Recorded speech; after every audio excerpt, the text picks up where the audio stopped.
हमरे फेरा में रहेली छौड़ी इतना कैसे बताई भैया चाहेली कितना हो चाहेली कितना जाने न सुनी न करे लगी यार यार करे लगी यार हो करे लगी यार स्कूलिए में हो बोला बेली बार बार स्कूलिए में हो बोला बेली बार बार स्कूलिए में हो बोला बेली बार बार स्कूलिए में हो बोला बेली बार बार स्कूलिए में हो बोला बेली बार बार स्कूलिए में हो बोला बेली बार बार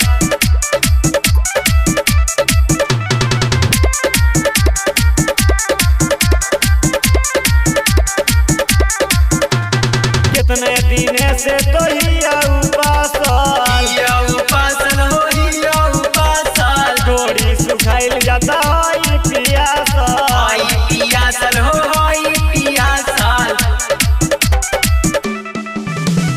कितने दिन से तो बिया उपासल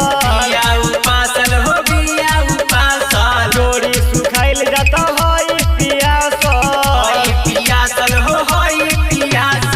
बेली के नया तुझे आवेली झार झार स्कूलवे पर हो बोला बेली बार बार स्कूलिए में हो बोला बेली बार बार स्कूलिए में हो बोला बेली बार बार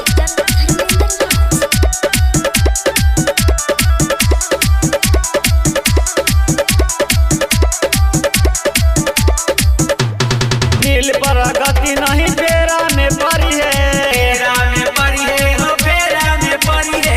पियो पेनर के बदनाम नहीं करी है बदनाम नहीं करी है नील पर गति नहीं फेरा में पड़ी है फेरा में पड़ी है पियो पेनर के बदनाम नहीं करी है बदनाम नहीं करी है